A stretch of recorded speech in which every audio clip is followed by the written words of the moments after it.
मदरसे में मौलाना निकला सेक्सटॉर्शन का मास्टरमाइंड। HUT आतंकी संगठन के स्लीपर सेल्स को मदरसे से किया गिरफ्तार। मदरसों में दी जा रही थी बम बनाने की ट्रेनिंग।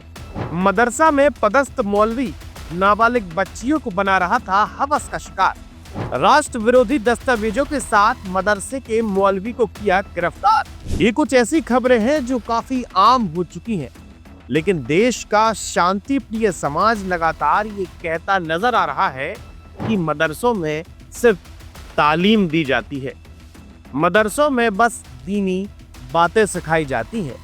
नमस्कार, मैं आशुतोष भार्गव, आप देख रहे हैं आयुध। आज की रिपोर्ट में हम एक खुलासा करेंगे कि किस प्रकार से मध्य प्रदेश के सिमी का गढ़ कहे जाने वाले खंडवा में एक नेक्सस चलाया जा रहा है, जहां पर नकली नोटों की छपाई की जा रही है और उन्हें विदेशों में भेजने का काम चल रहा है। और इसका मास्टरमाइंड कोई और नहीं बल्कि इमाम साहब है।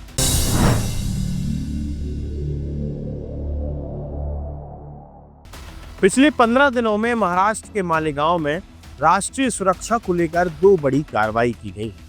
पहली कार्रवाई 14 अक्टूबर को हुई, जहां पर ATS और तेलंगाना पुलिस की संयुक्त कार्रवाई करते हुए एक मौलाना को गिरफ्तार किया गया। कहा जा रहा है कि वो मौलाना लगातार राष्ट्र विरोधी गतिविधियों में संलिप्त था, जिसकी जांच पड़ताल जारी है। तो वहीं लगभग 2 दिन पहले का मामला है, जहां 2 इस्लामिक स्कॉलर्स को गिरफ्तार किया गया, जिनके पास लगभग 10 लाख से ज्यादा के 500 के नकली नोट बरामद किए गए हैं। अब चूंकि दोनों की कहानी एक सिरे से जुड़ती है, अब चूंकि पहले मामले में ATS लगातार मौलाना से पूछताछ कर रहा है, तो वहीं दूसरा जहां पर लगभग 10 लाख से ज्यादा नकली नोट बरामद हुए, तो उसका सीधा कनेक्शन खंडवा से हुआ। इस मामले की शुरुआत कुछ इस तरह से होती है कि जब उन 2 आरोपियों को मालेगांव पुलिस ने पकड़ा, तो चूंकि इस समय अब सोशल मीडिया का युग है, इंफॉर्मेशन तत्काल ट्रांसफर होती है। खंडवा के लोगों के पास एक वीडियो पहुंचता है, जिसके बाद लोग पहचान जाते हैं कि ये तो जुबैर साहब हैं, जो कि खंडवा में इमाम हैं। खंडवा के एक मदरसे में लोगों को दीन की तालीम देते हैं, जिसके बाद पुलिस प्रशासन को इस बात की सूचना दी गई और खंडवा पुलिस प्रशासन, मालेगांव पुलिस प्रशासन की संयुक्त कार्रवाई करते हुए इनके मदरसे पर छापा मारा गया। जैसे ही प्रशासन का अमला खंडवा जिले के पेठिया गांव पहुंचता है, वहां पर बने इमाम बाड़े में छानबीन शुरू कर दी जाती है।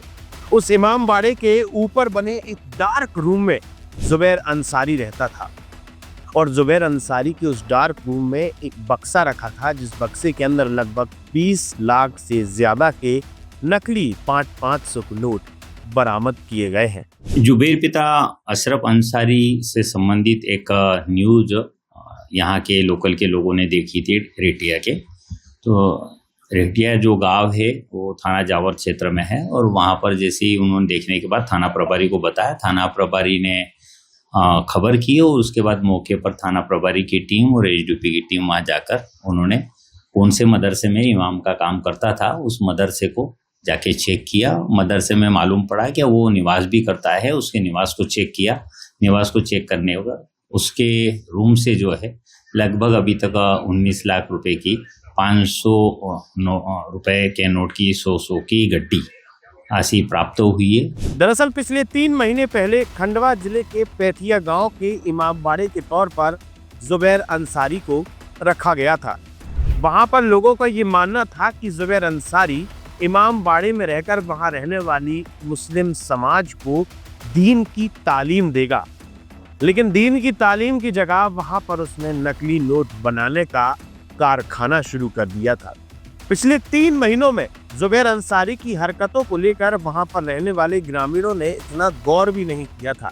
लगभग 3 महीनों से इमाम बाड़े के ऊपर बने कमरे में ये जुबैर अंसारी बच्चों को नमाज पढ़ाने का काम करता था। इससे पहले भी वो खंडवा जिले के किसी दूसरे गांव जिसका नाम डूंगरी था, उसमें इमाम का काम कर चुका है। दरअसल जुबैर जब से आया था, वो अकेला ही इमाम बाड़े के ऊपर बने डार्क रूम में रहता था और किसी भी शख्स की एंट्री उस डार्क रूम में नहीं थी। दरअसल जुबैर मूलतः बुरहानपुर जिले का रहने वाला है। बुरहानपुर में पहले जुबैर के खिलाफ थाने में मामले भी दर्ज हैं। इसी के साथ जुबैर अकेला रहता था। उसने अपनी पत्नी को तलाक दे दिया था और अपनी पत्नी से अलग हो गया था। चूंकि लगातार हमारी जानकारी में है कि खंडवा सिमी का गढ़ माना जाता था। सिमी के सारे ट्रेनिंग सेंटर्स और सारे के सारे मूवमेंट खंडवा जिले और आसपास के जिलों में देखने को मिलते थे। अब चूंकि इस मैप के माध्यम से समझते हैं कि जुबैर अंसारी ने अपने आप को सबसे ज्यादा सुरक्षित खंडवा जिले में ही क्यों माना।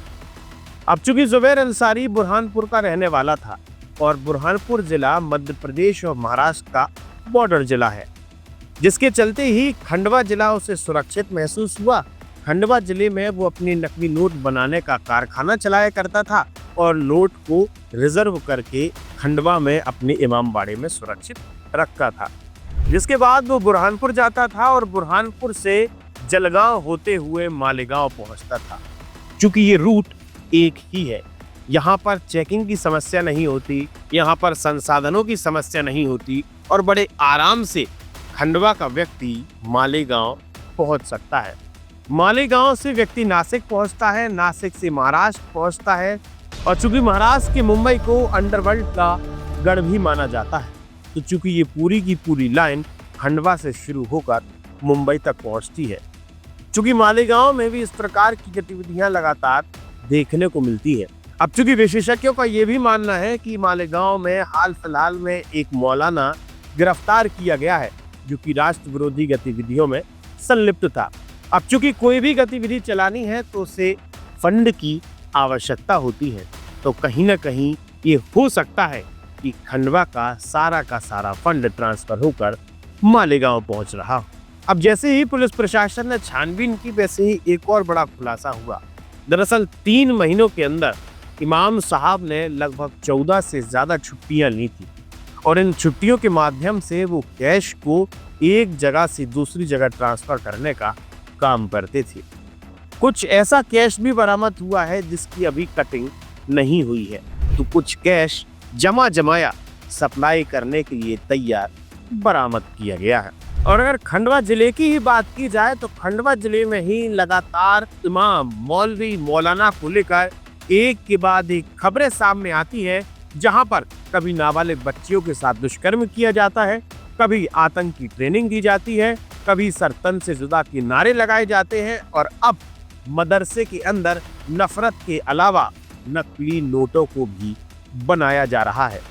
अब इस बात में कोई दो राह नहीं, जो छाती ठोक कर बड़े स्पष्टता से बोलते हैं कि मदरसे में तो सिर्फ दीनी तालीम दी जाती है, गलत है। ये उन लोगों के मुंह पे तमाचा है जो ये कहते हैं कि मदरसों में तो सिर्फ दीनी तालीम दी जाती है, बल्कि दीनी तालीम के अलावा और सारी चीजें इन दिनों मदरसों में देखने को मिल जाएगी।